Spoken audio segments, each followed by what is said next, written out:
Welcome everybody to my Let's Play of Final Fantasy VIII Remastered Edition for the Nintendo Switch. My name is Kiddo in Flames, and I am very happy for you to be joining me here today because Final Fantasy VIII has a very special place in my heart. This is actually my first RPG I have ever played back when I was a kid, 11 or 12 years old, before I was a Nintendo fanboy playing Mario and Battletoads and Teenage Mutant Ninja Turtles. And I didn't even know RPGs existed. I didn't know there was a game that told an incredible story, had awesome battles, graphics, characters. It blew my mind. So I'm very, very excited to replay it again with you. And it's going to be really fun. So I'm playing the Remastered Edition, as I said. And there are just a couple of upgrades, I guess they did to the game, that we could see here. They included a battle boost, which I don't plan on using very often, if at all, but this is I'm going to use right here. The 3x speed. This is going to help us get through the grindy parts of the game. I won't be using it too much, but I will be using it when times are getting a little slow, a little grindy, just to not make it boring for you, the viewer. So let's get right in. This FMV, as they used to call it, full motion video, back in the day, absolutely blew my mind. I have never seen anything like this before. Like I said, I was mostly playing Super Nintendo. I didn't even own a PlayStation. My cousin lended it to me with Final Fantasy VIII. I played Final Fantasy VIII before any other Final Fantasies. Like I said before, my first JRPG ever. And this opening movie absolutely blew me away. I didn't know what to expect, but I mean, to my 11 or 12-year-old brain, I was like, is this a movie? Is this a game? I had no idea what to expect whatsoever, but this is definitely a nostalgia trip. And you know, the graphics don't necessarily hold up, but boy oh boy, back in the day, I mean, absolutely insane graphics for back in the day. And I remember back in the day, I didn't think graphics could get any better than this. I was like, this is the peak, this is the pinnacle of graphics. I don't know where we could go from here. Boy was I wrong, but back then I didn't think that this was going to get any better.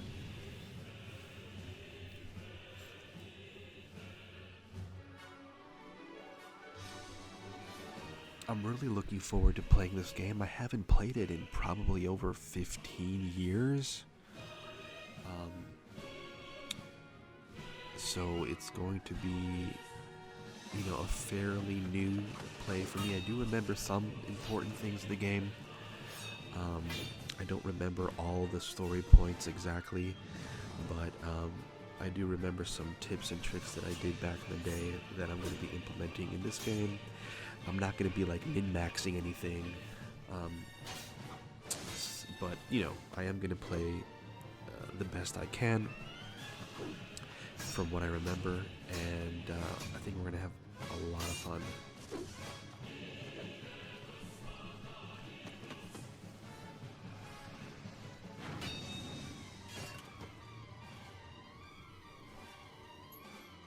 Also so interesting that this game is not full fantasy. It's kind of like a modern fantasy take with cars and technology, guns.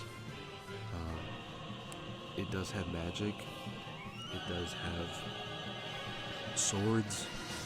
But I think the blend is what made this game really interesting. Similar to Final Fantasy VII, but maybe a little bit more modern take. So anyway, let's get in.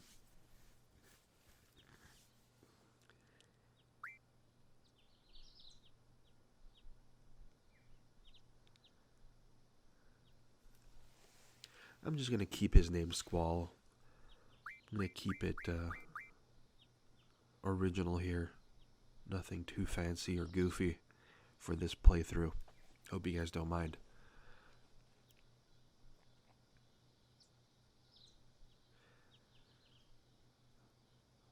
Also, as we go through the game, I mean, the music in this game is absolutely amazing. One of my favorite video game soundtracks ever. And this game introduced me to the fact that video games can have amazing soundtracks, which is awesome.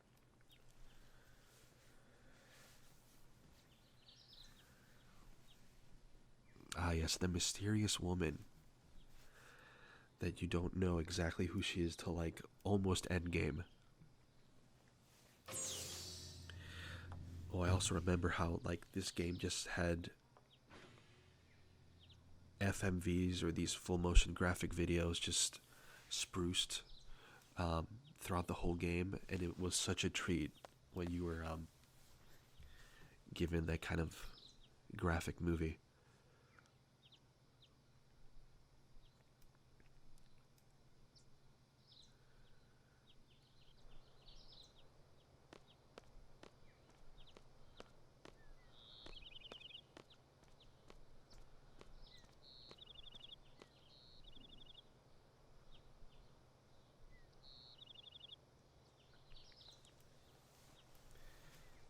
We're going to discover Quistis and Squall's relationship is a bit strange,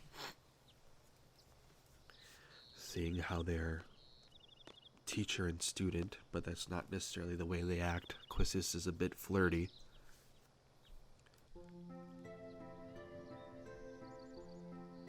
Also, look at that. Full movie. We go from game to a full cutscene. Also blew my mind as a kid.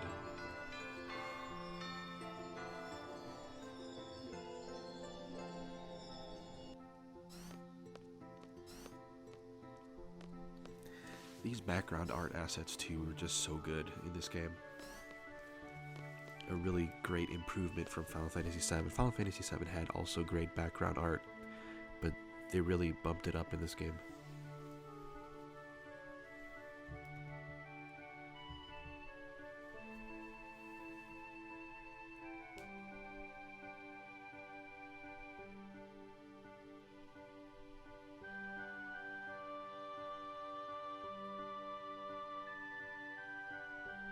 I'm going to pronounce his name Cypher. I'm not sure if that's how exactly you pronounce it, if it's Cypher, Safer, but Cypher sounds right to me, so he's going to be Cypher. Also, the shortest class ever. The shortest class session ever. Everybody got in, 2 notes, and the class is over with.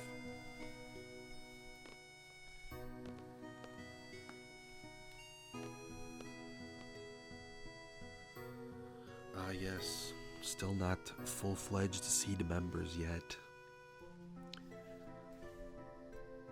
We gotta go through the fire cavern, which, as I remember, was very, very easy.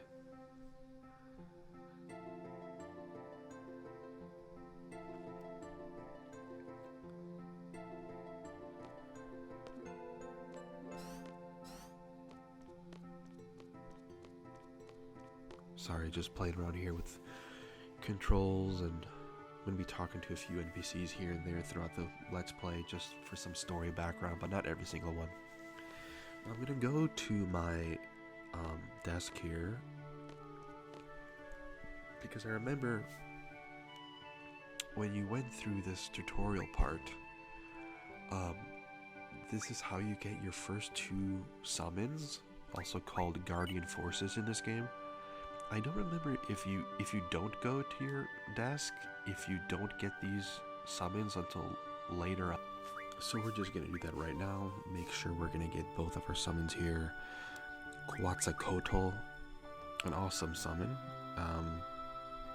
Thunder God, lightning magic, but long name. So I'm just gonna truncate it to Quaz. Why not? But I'm gonna keep Shiva because Shiva is quintessential summon of the Final Fantasy series, and she rocks, so I'm just gonna keep her Shiva.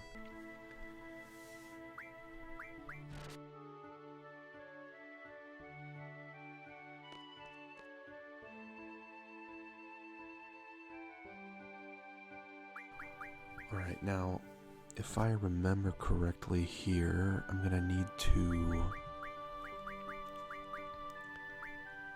like, equip the summons. Let's see if I remember how to do that.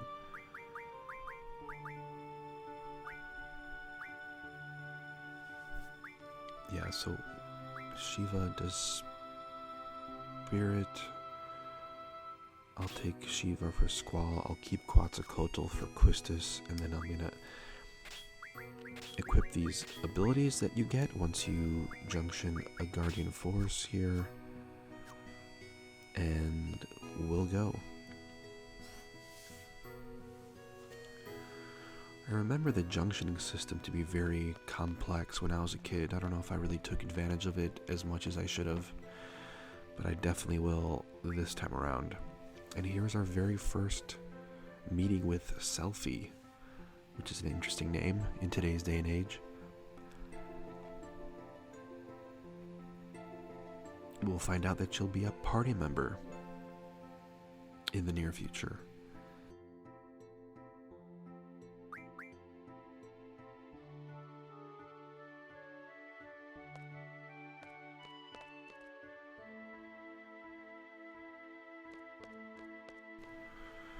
And I remember that you need to talk to this guy in order to get your first cards for Triple Triad, which is a card game you play in this game.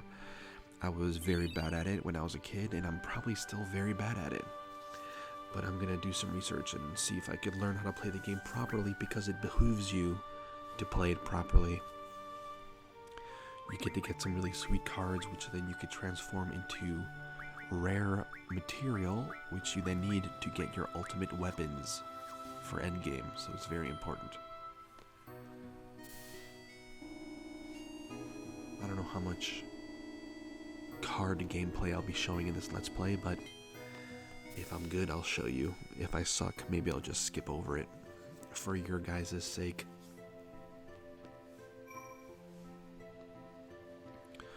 Do a quick save here.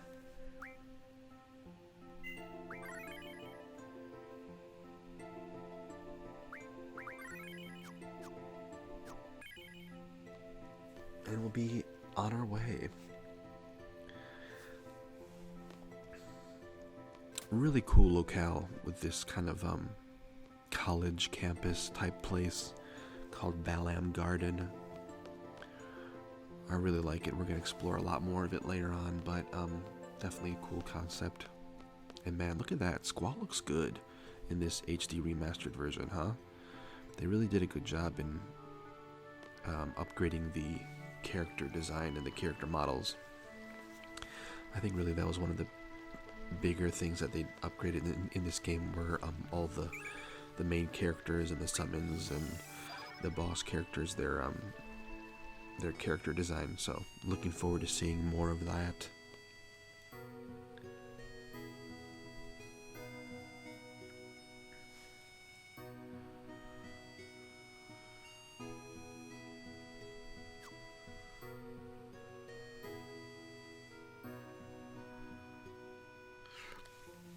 Now that I think about it, Final Fantasy VIII is, I think, the only Final Fantasy where they basically tell you that you need to rely on your summon more so than any other game in terms of surviving and just doing damage to monsters. You use summons in this game more so than any other Final Fantasy, which I found interesting.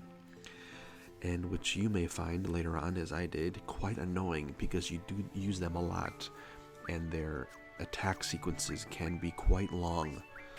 So you'll probably be seeing me use those summons over and over and over again.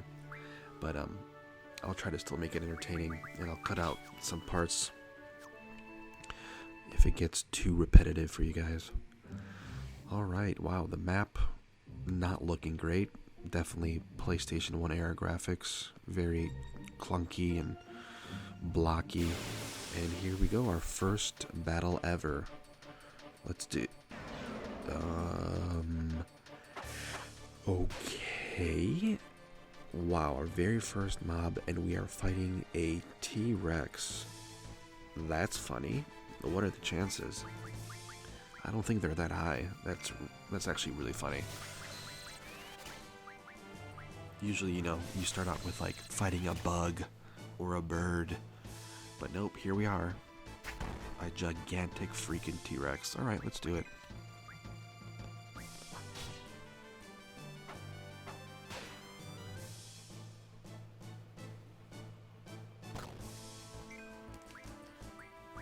So we're going to draw some magic from this guy. Magic is really interesting in this game because instead of using MP or magic points, you use stockpile magic, which you get from monsters and draw points. And then you can use those stockpiles on enemies, or you could draw it from them and cast it immediately without using your stockpile, which is really interesting. Which we're going to do right now. Alright, so we're going to see how Shiva does here. I could have swore that back in the day I could use, like, I used to, like, spam square to, like, boost up the power of the summons. I can't seem to find that feature anymore. I wonder if they took it out of the remastered version? Huh. That's strange because I really remember just bashing the buttons all the time to just power up my summon, and can't seem to find it here. Yeah, read about that and see if I could figure out if that's really the case or not.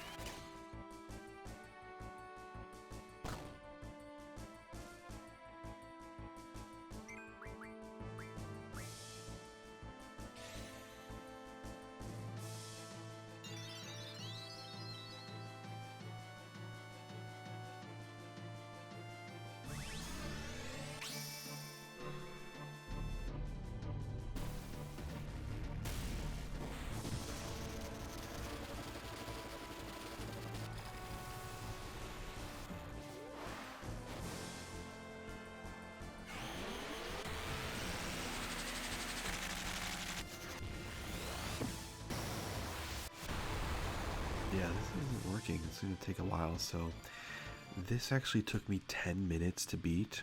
It took me 10 minutes to kill this T-Rex. So I'm speeding it up for you guys here, just so you see what I was doing. I'm drawing a lot, using summons a lot, but this guy just had so much health that it took me just forever. I got to a point where I could finally use my limit breaks.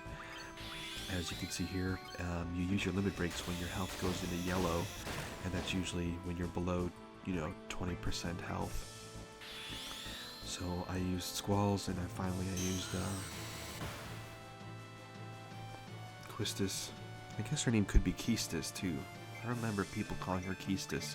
I'm gonna call her Quistis, so you're gonna have to deal with that. Anyway, yeah, so we're spamming these limit breaks, hoping that we get to a point where we can down this guy. And I think randomly, you'll do a finishing move on top of the triggered moves for your limit break. We'll do it again for Quistis, which hers is a blue magic type. She learns her abilities from other monsters, and as we can see, we got 500 XP. We both gained a level, which is nice, and 10 AP, which is huge for one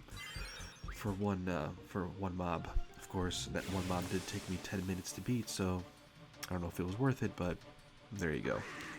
And fortunately, it is not another T-Rex, it's just a caterpillar, so I think we're gonna take care of this guy quite easily with these limit breaks here.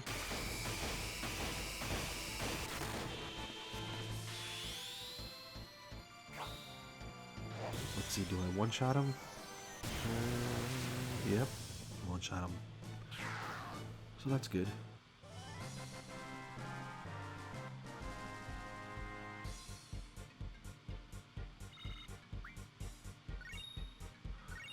And, you know, guys, I think I'm gonna stop it here. I'm gonna just give these guys potions real quick, make sure I'm ready for the fire cavern, and save. I really appreciate you watching this first video. I promise these will get better as I get better adding commentary to the video game, but really, I do appreciate you guys watching. And On the next episode, we're going inside the fire cavern to fight Ifrit. So, see you then.